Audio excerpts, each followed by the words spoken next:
Do you ever wonder what's going on in the world of geopolitics? From the United States to Europe and beyond, the current state of Western geopolitics is constantly changing. Our world is in flux, and understanding the political dynamics between different countries is important to stay informed. In today's video, we will discuss the current geopolitical trends in the Western world so that you can stay ahead of the curve. Get ready to dive into the exciting world of geopolitics.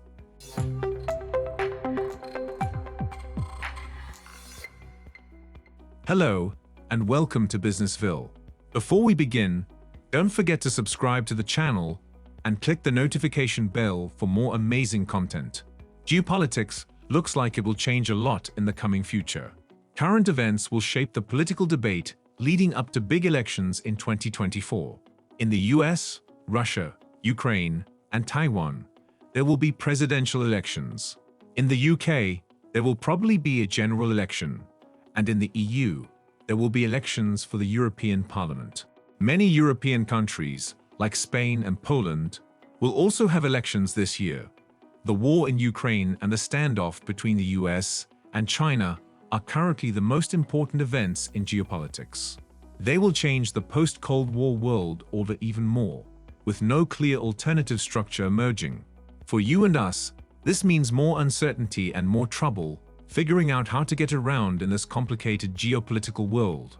Russian-Ukraine war. No end in sight. There doesn't seem to be any way to end the war in Ukraine. Putin doesn't look like he will win by a large margin, and Ukraine won't give up. Both sides are currently in such a mess. Also, the West still doesn't have a single plan for ending the war. The most important question for the West is whether or not to give Ukraine the military help it needs to retake the land it lost in 2022. Some countries, like the US and Germany, are hesitant to do so. The war will continue to change the world order that came after the Cold War, but there is no clear sign of an alternative structure yet. Even though the West has become more united, especially through NATO and the G7, the partnership between Beijing and Moscow is still strong, even though the Chinese have some concerns about the way Russia does things. Many countries in Africa, Asia, and South America have not taken sides and have stayed on the fence. Because of this, the global environment is still very broken up, and global governance is mostly ineffective because major powers don't work together. Western unity will be tested. It's no secret that the unity of the Western world is being tested. Despite remaining strong last year, Western unity will be tested. The EU and the US don't have the same approach to China. The EU itself is divided, with Germany calling for a more balanced approach. Apart from that, trade and subsidies are also causing tensions between the EU and the US. This is because of the US Inflation Reduction Act, which gives huge subsidies to green industries in the US and threatens European industries at a time when they are already struggling with high energy prices. In response, the EU has said that it will create its own subsidy package. Many countries in the global south will try to protect their interests from big power competition. This new kind of non-alignment is based on practical concerns, like getting access to markets and help from the West and China for investment, technology, and debt. They may still agree with either side on different issues depending on the situation.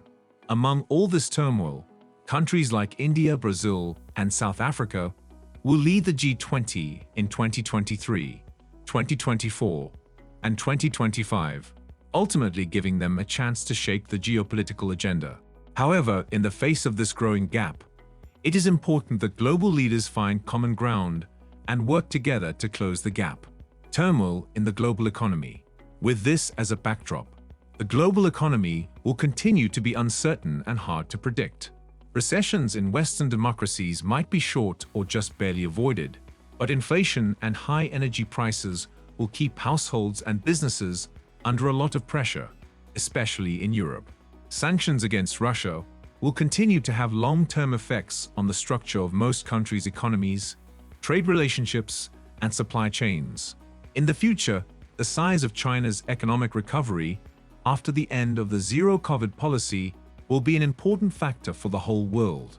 It is clear that the current state of Western geopolitics is complex, but also incredibly interesting. The interplay between the United States, Europe, and Russia has the potential to shape international relations in the coming years. With the right approach, these countries could find ways to reach mutually beneficial agreements and foster a more peaceful and prosperous world. We can only hope that the leaders of these countries will take a thoughtful approach to geopolitics and put the needs of their people first. What are your thoughts on Western geopolitics? Let us know in the comments. Also, if you enjoyed the video, give it a like and subscribe to the channel. Thanks for watching.